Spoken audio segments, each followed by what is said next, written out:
미국과 한국, 세계 각 지역에서 오늘의 미국 탑뉴스 브리핑 듣고 계신 여러분 안녕하십니까? 강혜신입니다.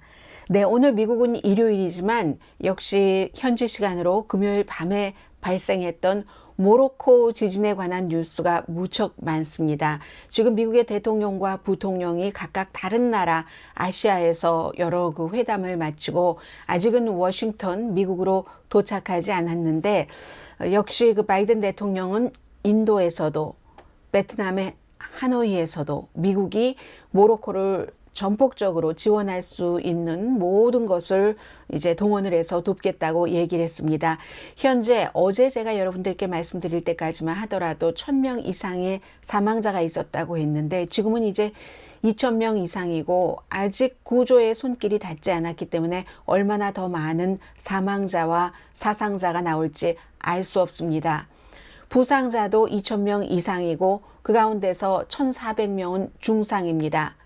모로코의 이제 서쪽 카사블랑카라든가 수도에서는 남쪽이 되겠죠.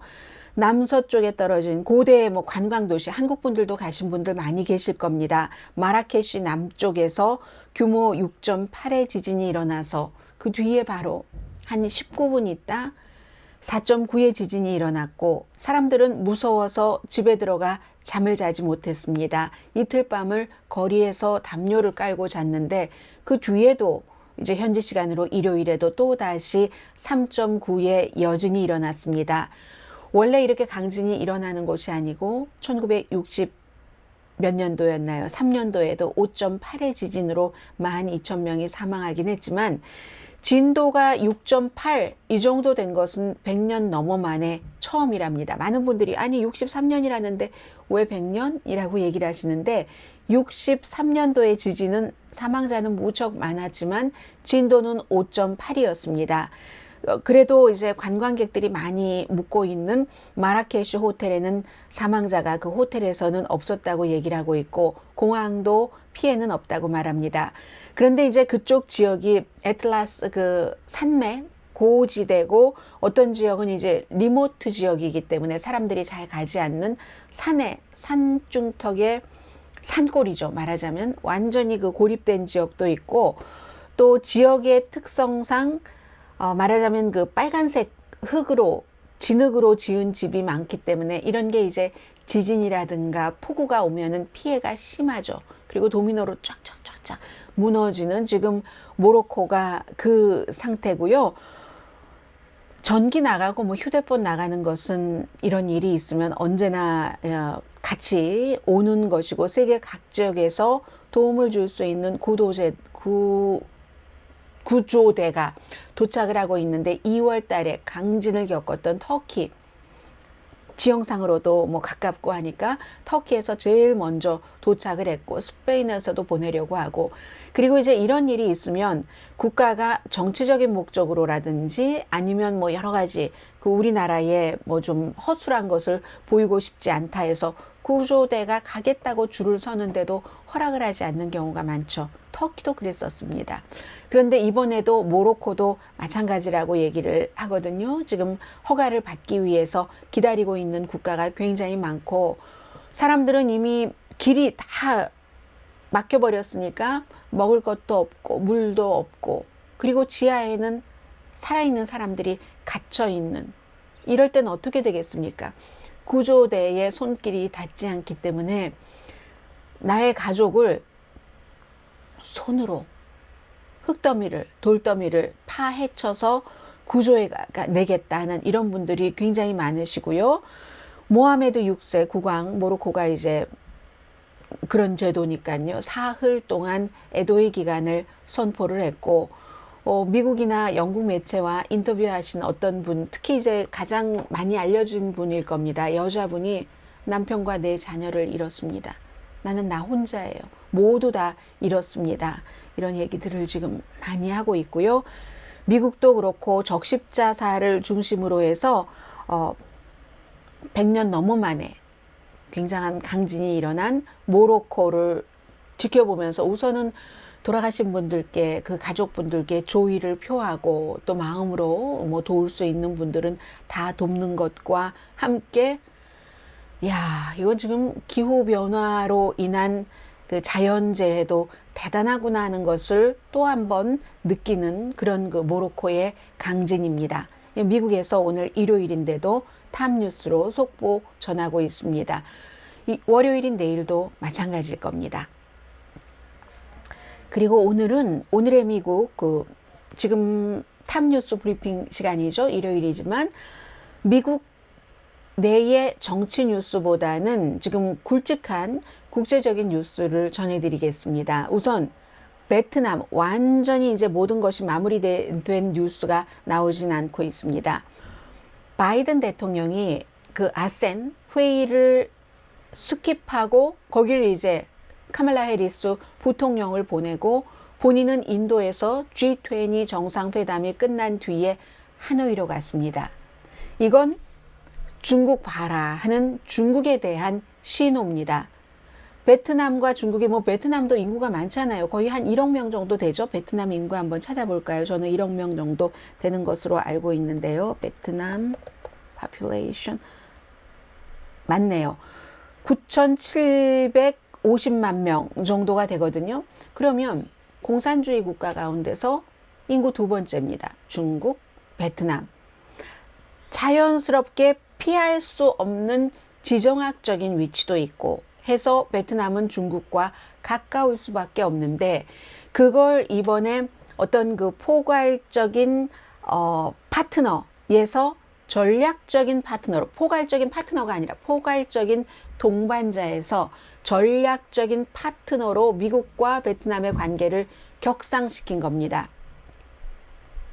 가기 전에 다 이제 밑바탕을 준비를 해서 했다는 건데 그러면 지금 베트남이요 전략적 파트너로 한 국가는 미국이 지금 5번째입니다. 당연히 중국 있죠. 러시아는 베트남 전 때 베트남을 많이 도왔으니까요. 그리고 중국, 러시아, 인도, 한국 그리고는 이제 미국이 되는 겁니다. 중국이 좋아할 리가 없겠죠. 그러나 베트남으로서는 지금으로서는 우리가 이렇게 선택을 하는 게 맞는 것 같아라는 결정을 했겠죠. 당연히. 그리고 이제 이 중국의 시그널을 보내는 것은 미국과 베트남에서 똑같이 해상에서의 어떤 분쟁 같은 것, 그거를 억제하려는 공통의 관심이 있습니다. 미국은 미국대로 베트남에서 갖고 싶은 게 있고 베트남도 미국에 갖고 싶은 게 따로 있는데 공통의 관심은 남중국해 이런 문제라는 거죠. 그래서 이번에 바이든 대통령이 선거를 또 앞두고잖아요. 미국 대통령으로서 5번째 간 겁니다. 오바마도 갔고 그런데 이번에 방문은 빌 클린턴 전 대통령 이후에 오바마의 방문 때보다도 더 중요하게 정치 전문가들은 생각을 하고 있습니다.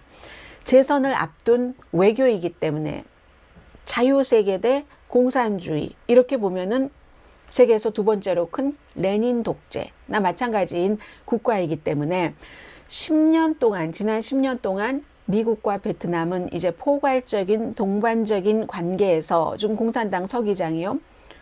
웅우옌 부종 포괄적인 전략적 파트너십을 이번에 체결을 한 겁니다.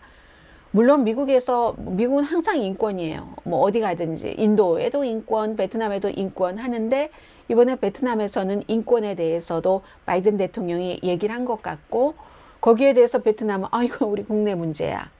우리의 주권 문제야. 이렇게 이제 답변은 한 것 같은데 그런데 베트남이 지금 가장 크게 우려하고 있는 안보적인 그 부분에서는 당연히 남중국해. 또 베트남 해역에서 얼마나 중국이 어선이라든가 그런 것을 베트남 어선 같은 것을 괴롭히고 있습니다. 있습니까? 가스 탐사선에 대해서도 괴롭히고 그동안은 그래서 중국 무서워서 베트남도 미국과 어떤 동반자인 관계에서 전략적인 파트너십의 관계로 격상시키는 것을 두려워했습니다. 무서워서, 중국 무서워서. 그런데 이 점에 대해서는 중국이 자해했다. 미국과 베트남이 가깝도록 이라고 보고 있는 전문가들이 많습니다. 무슨 이렇게 어선 같은 것을 왜 위협을 합니까? 그러니까 이거 미국과 뭔가를 맺어둬야지 되겠는데 하고 했을 거라는 거죠. 그게 필리핀과 미국이 지금 가까워진 결정적인 이유잖아요. 물론 중국 입장에서는 그렇게 할 수밖에 없는 중국의 우선순위, 목표 같은 것이 있을 겁니다. 그러나 베트남, 필리핀, 뭐 일본 이런 주변 국가들은 필리핀도 오죽하면 미국 한 4개의 군기지에 미군을 추가로 허용을 했겠습니까? 최근에. 다 이게 서로 미국만 중국을 겨냥한다고 아시아에서의 미국의 입지가 강해지는 건 아니죠. 당연히. 그건 이제 서로 윈윈이 돼야지 되니까 필리핀도 중국을 걱정하고 그리고 이렇게 베트남도 남중국해에서 또 베트남 해역에서까지 베트남 어선 같은 것을 괴롭히는 일이 있으니까 이건 어쩔 수 없네. 우리의 주권인데 하면서 미국 쪽에 조금 가까워진 겁니다. 2016년도에 이제 베트남에 대한 무기 판매 금지를 해제했습니다. 그 전에 뭐 99년도에 또 다른 무슨 무역 관계 해제한 것도 있고 그리고 나서 해안경비대의 경비정 2척을 베트남에 미국이 팔았습니다. 미국이 베트남에 원하는 게 있죠. 공급망 같은 것. 이건 미국뿐만이 아니라 한국도 마찬가지 아닌가요? 오랜 동안 중국에서 많은 것을 뭐 들여오고 그곳에서 만들고 하다가 요즘 뭐 다른 곳으로 많이 가잖아요. 삼성도 그렇고. 삼성이야말로 베트남에 굉장히 많이 가는 거죠. 그리고 미국에서도 대표적인 예가 애플입니다. 애플도 인도 쪽으로 공장을 많이 옮기고 있고 이거 공급망을 다 확보하기 위해서 그런 거죠.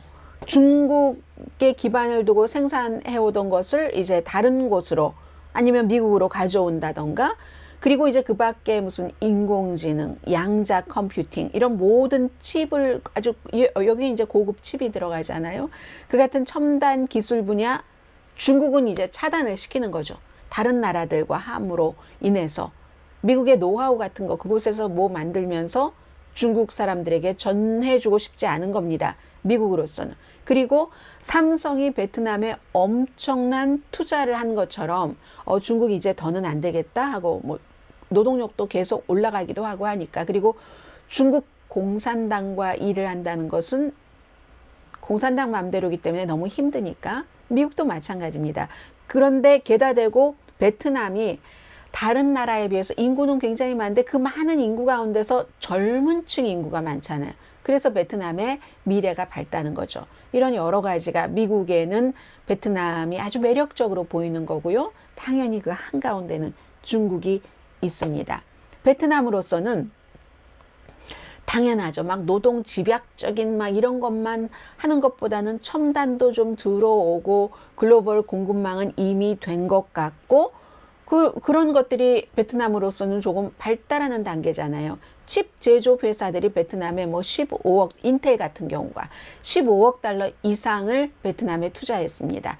삼성이 투자할 때 미국의 인텔도 투자를 하는 겁니다. 칩을 그곳에서 만들기 위해서. 중국이 아니라.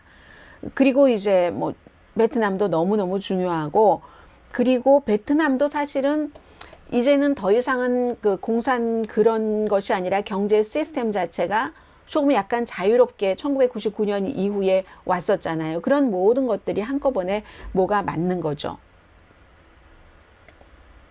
그리고 또 러시아의 무기에 의존하는 것에 대안이 될 수도 있고. 그런데 그 뉴욕타임스가 보도한 것 보니까 이렇게 미국과 막 가까워지고 전략적인 포괄적 전략 파트너로 되고 이 관계에서도 또 미국 살짝 속이고 비밀리에 또 러시아에서 무기도 사고 했다고 하더군요.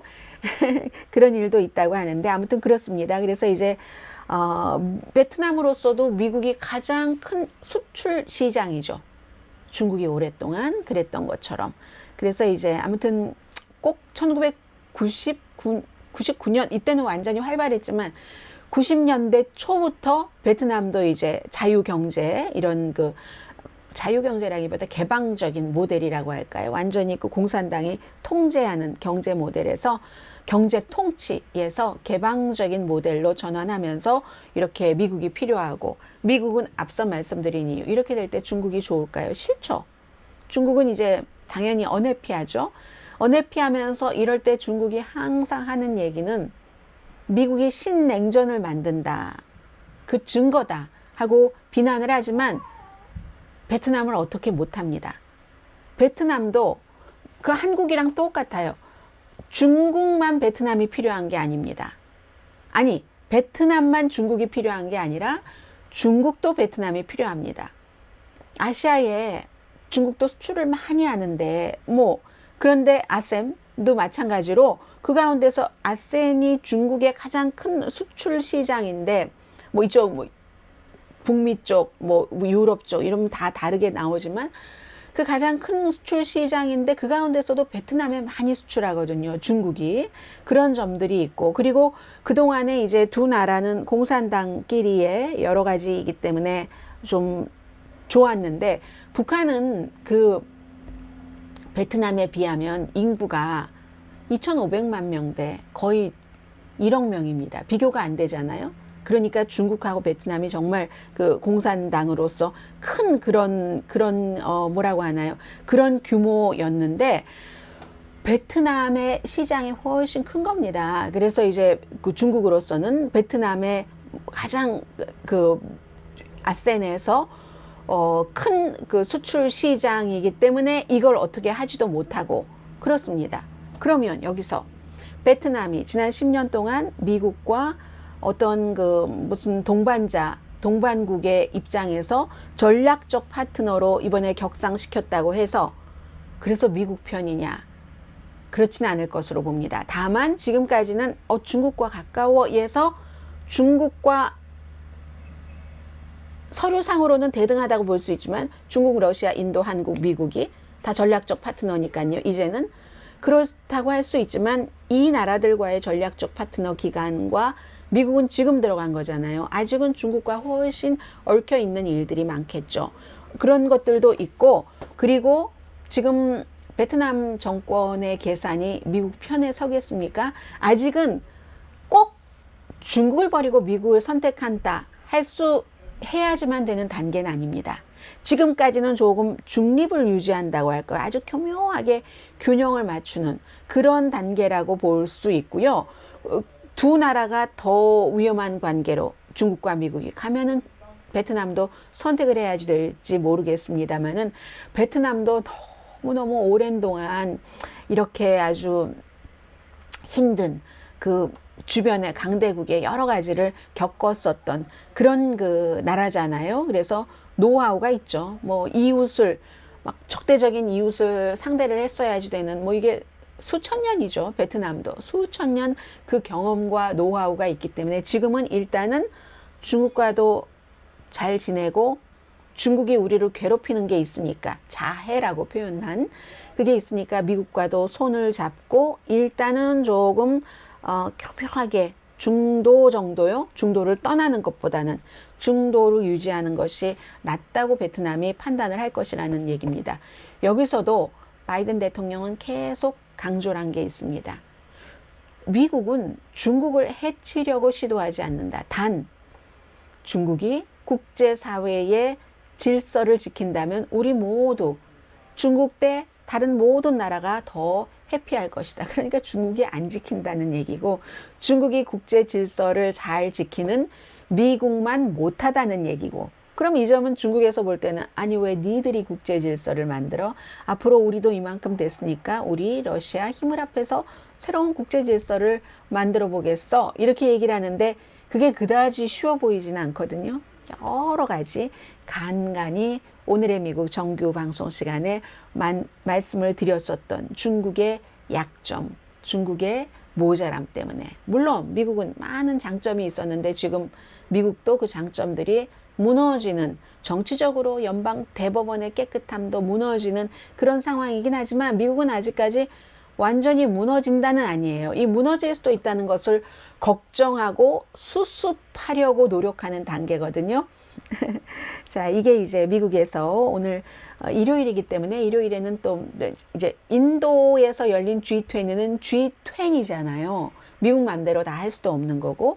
그러나 베트남 하노이에서의 정상회담은 이건 이제 양국 회담이기 때문에 굉장히 중요해서 오늘 제가 아침에 텔레비전 쭉 보니까 엄청 많이 다루고 있었습니다. 그리고 이제 G20는요, 간단히 말씀 일단은 드리겠습니다. 왜냐하면 며칠 동안 이렇게 간헐적으로 말씀을 드려왔고, G20 이 정상회담에서 꼭 G20 국가들만 간 건 아니에요. 뭐 싱가포르도 가고 뭐 이렇게 하기는 했는데, 기본적으로 기후변화, 그리고 경제개발, 여기에 대한 두 개의 큰 아젠다는 성공을 했습니다. 합의를 했습니다. 기후변화, 뭐 더 이상 말씀드리지 않아도 될 것 같고, 경제개발 같은 경우는 두 가지인데, 하나는 좀 개발이 덜 된 국가를 많이 지원을 하는 것. 월드뱅크를 개혁을 해서 좀 가난한 나라에 뭔가를 많이 지원해주고, 그동안 지원을 했는데 돈을 갚지 못해서 계속 그게 허덕이다가 저 나라가 힘들 것 같으면 아예 탕감을 해주자. 뭐 이런 얘기들. 그리고 이제 그 미국과 유럽 연합이 아주 새로운 중동과 인도를 그 물류 그 라인을 잇는 이런 것에 서로 그 지지를 했습니다. 이것도 역시 이제 중국을 겨냥한 그런 거고요. 그런데 러시아가 우크라이나를 침공한 것에 대해서 공통적으로 비난하는 성명을 발표하지 않았거든요. 이건 G20라는 국가는 20잖아요. 유럽연합을 하나의 국가로 치고 20이기 때문에 그만큼 서로 다른 의견이 있다는 겁니다. 이때 서로의 다른 의견이라는 것은 국가 간의 이득, 이해관계가 20개국이 모두 똑같을 수는 없다는 겁니다. 그래서 여기 가장 아주 확실한 이해는 브라질도 G20이기도 하고 브릭스 회원국이기도 하잖아요. 브릭스는 브라질, 그리고 러시아, 인도, 중국, 사우스 아프리카, 뭐 이번에 또 뭐 많이 추가되는 그런 뭐 회의에 참석했었던 국가들도 있고, G20는 G7의 중국, 한국, 뭐 러시아, 멕시코, 브라질, 아르헨티나, 사우스 아프리카, 유럽 연합, 또 터키도 있고, 사우디아라비아 말씀드렸나요? 그렇게 되잖아요. 그러니까 다 보세요. 중동, 뭐 남미, 또 뭐 북미, 뭐 유럽, 아시아 국가가 이렇게 많은데 어떻게 모든 일이 똑같겠습니까? 이 G20라는 것 자체가 99년도에 그 금융위기가 있었을 때 재무장관끼리 만들었고, 또 10년 뒤에 2008년, 2009년도에는 또 미국에도 뭐 리먼 브라더스 이런 금융사태가 있으니까 처음에만 10년 전에는 재무장관들이 했던 것을 2008년부터는 이렇게 정상들의 모임으로 바꾼 거잖아요. 그래서 경제적인 안정, 또 안보, 뭐 이런 뭐든지 안정되게 한다. 세계 인구의 85%와 세계 경제 규모의 85%, 무역 거래량의 85%를 차지하는 그런 이제 G20 국가들이 모든 의견이 같을 수는 없기 때문에 경제에 관한 부분, 기후변화에 대해서는 어느 정도의 합의를 봤는데 러시아를 비난한 것에 대해서는 안 봤다. 그리고 여기에 브라질을 말씀드렸었습니다. 브라질은 브릭스에도 속하고 G20에도 속합니다. 브라질 대통령이 다음 해에 브라질이거든요. 이 의장국이 이번에 인도였지만 내년에는 블라디미르 푸틴 러시아 대통령이 올 수 있을 것이다. 체포하지 않겠다는 얘기예요. 국제재판소가 우크라이나의 전쟁을 일으켜서 특히 어린이들이 숨지게 한 그 부분에 전범으로 기소를 해서 다른 나라, 러시아 바깥으로 나가면 체포하니까 사우스 아프리카에 못 가잖아요. 그런데 브라질의 룰라 드 실바 대통령은 다음 해에 우린 와도 체포 안 하니까 참석할 수 있다. 이 정도가 되는 겁니다. 그런데 그렇다고 해서 그럼 다른 G20 국가들이 다수가 러시아를 비난한다면 저 브라질 내쫓자 이렇게 안 하죠. G20 국가의 정상들은 그 정도 되는 국가들은 우리가 모든 것에 의견 일치를 볼 수 없다는 것을 압니다. 인정을 합니다. 그리고 그 안에서 공통 분모를 찾아가서 어떻게 하면 우리 국가에 더 이득이 되는가 이런 것으로 하지 뭐 아니면 도 이렇게 안 하죠. 그게 이제 G20였고요. 인도의 나렌드라 모디 총리는 오히려 좋았을 것 같아요. 뭐 인도도 브릭스에도 속해 있고 G20에도 속해 있는데 이번에 시진핑 중국 국가주석도 안 오고 블라디미르 푸틴 러시아 대통령도 안 왔기 때문에 아주 그냥 첨예한 뭐 이런 그런 것들을 조금 피할 수 있었잖아요. 그리고 내년에 선거라는데 본인은 이제 한껏 올라갔고 이제 G20는 그렇고요. 제가 선거에 대해서는 간단히만 말씀드리겠습니다. 바이든 대통령 입장이 어떠냐면 여전히 바이든은 헌터 바이든 아들을 싸고 돈다. 이게 정치적인 위협이 되고 있다고 보는 사람이 많습니다. 처음에는요. 미국에서 워낙에 자녀가 몇 명 있으면 누구는 잘 되고 누구는 못 되고 누구는 다 사연이 있습니다. 서사가 있습니다. 아들이 뭐 한 50몇 살 정도 되면은. 그런데 처음에는 아버지가 마약도 하고 여러 번 결혼도 하고 또 심지어 한때는 형수와 같이 살기도 했던 형이 숨져서 그 형 뭐 원래 같이 살았어요. 형은 너무너무 깨끗한 사람이고 델라웨어 검찰총장이고 그리고 막 정말로 더 큰 정치인을 바라봤던 사람이기 때문에 형은 깨끗하게 살아야지 돼. 동생이 다 돈 벌어서 먹여 살렸거든요. 같은 집에 살고. 그러다가 형이 이제 암으로 숨지고 나서 형수 이렇게 위로하고 하다가 서로 좋아해서 같이 살기도 했죠. 지금은 다른 여성과 살고 아이도 낳지만 그런 여러 가지 사람들의 시선으로 볼 때 오점이 많은 아들이죠. 그러나 이 바이든이라는 아버지는 한 번도 그 아들을 버리지 않았습니다. 버리기는커녕 아들의 마약 문제가 나왔을 때도 우리는 최선을 다해서 아들이 마약을 극복하도록 돕겠다. 지금 아주 잘하고 있다. 이렇게 하고 지금 백악관에서 자주 같이 이제 생활하면서 지내고 모습도 드러내잖아요. 처음에는 야, 아버지의 마음이다 하고 많은 사람들이 이해를 하려고 했는데 그걸 이제 또 공화당 쪽에서는 대통령과도 연관이 있어. 이렇게 자꾸만 엮으면서 탄핵까지 가려고 하고 사람들은 자꾸 들으면 누구나 다 정치 전문가가 아닙니다. 누구나 정치를 팔로우하는 사람이 아닙니다. 또 자꾸 들으면 그게 그런 것 같아요. 귀가 워낙에 귀에 익숙한 것을 듣기 좋아하고 자꾸 들으면 믿게 되고 하니까 증거 없이 그런가 보다 하면서 아들도 너무 싸고 돌아. 뭐 본인이 뭐 어떻게 아들한테 해준 거 아니야. 이게 지금 굉장히 큰 문제고요. 또 민주당 내부에서도 바이든 대통령의 지지율이 너무 낮아지는 거. 뭐 누구는 이제 곧 올라갈 거야 라고 얘기하는데 who knows. 워낙에 정치적으로 확 그냥 임팩이 있는 매력을 가진 사람이 아니니까 바이든 대통령이. 그래서 지지율이 낮아지는 것을 굉장히 걱정하고요. 뭐 사임해라 하는 얘기도 나옵니다. 이 부분도 제가 시점이 되면 여러분들께 전해드리겠습니다. 아주 영향력 있는 사람도 사임해야지 된다. 재선에 나가면 안 된다라는 얘기 나오거든요. 거기도 여러 가지 스토리가 있겠죠. 그래도 바이든에게 장점이라고 하면 이렇게 인도 가고 베트남 가고 다른 미국 내부에서도 공군기 타고 다니면서 여러 군데 가서 본인의 아젠다를 대통령으로서 설파하죠. 그때 선거 캠페인 비용 안 듭니다. 대통령이 가는 거니까. 대통령 직무에 속하는 거죠. 그래서 이제 현직 대통령이 이점이 있는 거죠. 선거 자금을 쓰지 않으면서 대통령 직무가 곧 선거 캠페인일 수 있다. 그런 점은 있습니다. 그리고 트럼프 전 대통령은 뭐 여론조사 다 좋아요. 이제 아무리 니키 헤일리가 지금 바이든 대통령과 겨루면은 트럼프가 1% 차이로 이기는데 니키 헤일리는 6% 차이로 이긴다 할지라도 이건 어쩌다가 그런 일이 있어서 눈이 확 떠졌던 거지 계속 갈 수 있는가? 조직력이 있는가? 그렇지 않다고 보는 사람들이 훨씬 많죠. 비교할 수 없을 정도로. 그래서 결국은 바이든 대 트럼프의 재대결이 될 것이다. 사람들은 너무너무 싫어해도. 그런데 트럼프 전 대통령의 경우는 여전히 수정헌법 14조 3항이 걸려 있습니다. 콜로라도주의 총무처 장관이요. 트럼프 전 대통령이 헌법에 준수하겠다고 선서를 하고 1월 6일 의사당 사건 때 본인이 그렇게 부추겨서 민주주의를 완전히 파괴시키려는 시도, 폭동이 일어났기 때문에 이 사람을 선거 투표용지에 이름을 올리지 않게 하기 위해서 본인이 일을 한다고 했습니다.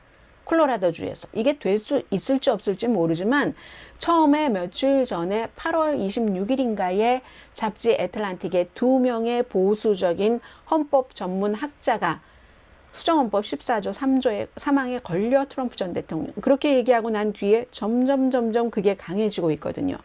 그래서 법적인 문제도 너무 많고 아무튼 기본적으로 4가지의 형사법 위반 케이스로 91개 혐의로 기소가 됐는데 그 91개 혐의가 트럼프 전 대통령이 아무리 전부 무죄라고 결백을 주장한다 한들 그게 전부 무죄가 되리라고 믿는 사람은 거의 없을 겁니다. 트럼프 전 대통령을 지지하는 측에서조차도 그런 어려운 재판 과정도 있고 이렇게 수정헌법 14조 사망도 걸려 있고 어디 가지도 못해요. 너무 바빠서. 그래서 계속 이제 그 소셜 미디어로 여러 가지 정치를 하고 있죠. 캠페인을 못하고. 뭐 가기는 갔어도 예전 같으면 엄청 많이 갔을 텐데 바이든 대통령과 다른 겁니다. 바이든 대통령은 보통 뭐 10시부터 6시 정도까지 일정을 잡아놓는다고 하거든요. 예전에 오바마 대통령의 경우는 젊었으니까 6시 이후에 일정도 엄청 많았어요. 근데 바이든 대통령은 없습니다. 그리고 실제적으로 좀 피곤하다 이런 얘기도 한다고 하잖아요. 나이가 많으니까 80세니까. 그래서 두 사람 전부 뭐 맡아놓은 민주당의 후보, 공화당의 후보로는 보이지만 뭔가가 좀 안심이 되지 않는 지지층으로서는 그런 면이 지금 정치 2024년도 대선의 큰 뉴스고요. 그리고 좀 가벼운 뉴스로 마무리하려고 합니다. 19살의 코코 가우프가 첫 번째 글랜드슬램 테니스에서 이뤄냈습니다. 10대예요. 10대. 미국이 이 US 오픈 글랜드슬램 2017년 이후에 처음이고요. 10대가 한 건 1999년 세레나 윌리엄스. 세레나 윌리엄스를 코코 가우프가 너무 좋아한다고 하잖아요. 지금 보니까 8살 땐가 9살 땐가 코코 가우프가 막 이렇게 막 좋아서 춤추고 테니스와 관련해서 그런 비디오가 많이 보이던데 11년 뒤에 같은 경기장에서 그랜드슬램을 이뤘습니다. 2019년이었어요. 15살 테니스 천재라고 얘기를 했죠. 이 가우프가 첫 윈블던에 등장을 했었을 때. 네, 이번에 됐고요. 여러 가지 이유가 있겠지만 뭐 코칭 팀도 그렇고 어머니 아버지도 가르치고 그것도 그렇고 뭐 실력도 그렇고 담력도 그렇고 또 아프리칸 아메리칸이잖아요. 아프리칸 아메리칸이기 때문에 좀 그래서 싫어한 사람들도 있고 그 싫어함이 오히려 본인은 약이 됐다고 얘기를 하잖아요. 나를 지지하지 않고 제 과대평가됐어 라고 하고 나를 믿지 않은 분들께 감사드립니다. 그 소감을 말할 때 그렇게 말했잖아요. 그것도 힘이다. 그러니까 얼마나 강인한 선수예요. 19살 때 그랜드슬램을 달성하는 거 보면은 다 알 텐데. 그리고 제일 중요한 것은 스타 기질이 있는 겁니다. 이 선수가. 스타 기질은 훈련한다고 되는 게 아니잖아요. 아무튼 그리고 지금은 이제 부담이 조금 덜해졌어요. 이렇게 얘기를 했고 신앙의 중요성도 말했습니다. 그리고 이제 US 오픈이 그 토너먼트에서 남자 선수, 여자 선수 임금 평등이 뭐 이루어지고 뭐 기록이 되고 뭐 막 이런 모든 스포츠에서 미국에선 지금 전부 축구, 테니스, 남녀 간의 그 평등이 굉장히 중요한 이슈입니다. 그리고 이제 테니스의 전설인 그 빌리 진 킹. 그리고 이번에는요, 오바마 부부가 직접 이제 US 오픈에 가서 이렇게 보는데 미셸 오바마하고 빌리 진 킹이 지금 나이 굉장히 많을 텐데요. 몇 살, 한 80살 정도 되지 않았을까요? 한번 보겠습니다. 같이 이렇게 그 퍼스트 레이디인 미셸 오바마가 이렇게 그 허그하고 이런 모습도 보이는데 바로 테니스만 잘하는 게 아니라 이렇게 테니스의 전설인 빌리 진 킹 같은 경우는 39번이나 이 그랜드슬램을 달성을 했잖아요. 그런데 뭐 남녀 차별 없어야 돼. 이런 걸 너무너무 잘한 사람이죠. 1943년 11월 22일이니까 43년 5, 6, 7, 8, 9, 10 80세 맞네요. 79세인 거네요. 11월 22일이 생일이니까. 그리고는 막 이 빌리 진 킹하고 19살의 그 소녀 코코 가우프와 사진 이런 모습도 보였는데 미국 사람들 전부 좋아하죠. 어제 있었던 이 경기에 대해서 바이든 부부도 뭐 그 내용은 소개해드리지 않겠습니다. 오바마 부부도, 빌 클린턴도, 대체적으로 민주당들이 많이 막 축하하고 이러거든요. 공화당도 있긴 있습니다. 팀 스캇, 아프리칸 아메리칸이잖아요. 예비선거에 출마하는 사우스캐롤라이나주의 연방 상원의원. 이게 아주 중요한 뉴스였고요. 오늘이 할머니 할아버지 날이래요. 미국에서 1978년부터 노동절 다음에 오는 일요일, 이번 주 월요일이 노동절이었잖아요. 그러니까 그 이번 주 그 일요일이 조부모의 날 해서 뭐 꼭 할머니 할아버지가 아니더라도 나이 드신 분들에 대해서 이렇게 인사드리고 감사합니다 하는 그런 날이랍니다. 왜냐하면 나이가 드신 분들은 이런 날을 선정을 할 때 인간의 지식도 있고 지혜도 있고 어떤 이해, 경험, 그런 것들을 이제 미래 세대에 또 이렇게 넘겨주시잖아요. 그리고 그러한 것들이 가족을 강하게 하고 화목하게 건강하게 만드는 힘이 되고, 감사하는 방법은 여러 가지니까요. 여러분들 오늘 할머니 할아버지께 감사하는 그런 날이라고 하고요. 그리고 할머니 할아버지 말씀이 나왔으니까 제가 한 말씀만 더 드리자면은, 낸시 펠로시 그 하원 의장 있죠. 지금 미국에서 연방 상원 의원들이 나이가 너무 많다. 바이든도 많아. 트럼프도 많아.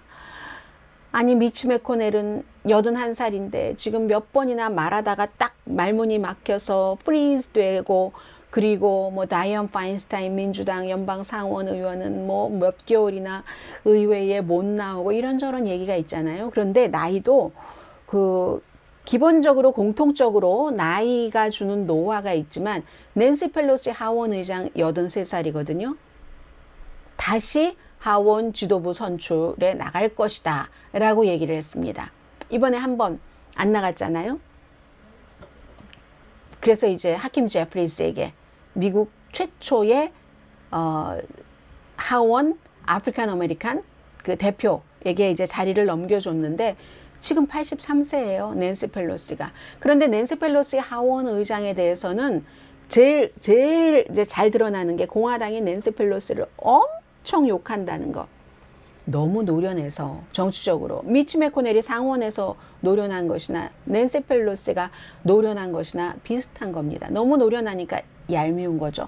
엄청 비난을 많이 합니다. 이렇게 엮고 저렇게 엮고, 심지어 남편이 집에서 괴한에 습격을 당하면 저거 지들이 그렇게 꾸며낸 일이다 라는 되지도 않는 소리까지 하면서 막 여러 가지 그럴 수밖에 없는 이유를 막 들고 그러잖아요.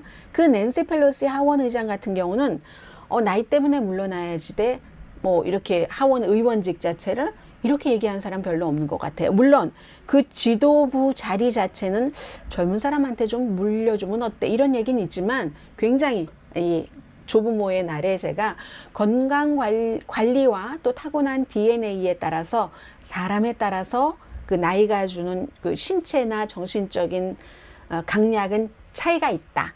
이런 말씀을 오늘 드리면서요. 오늘의 미국 탑뉴스 브리핑 여기서 마치겠습니다. 강혜신이었고요. 내일 아침 오늘의 미국 정규 방송 시간에 뵙겠습니다.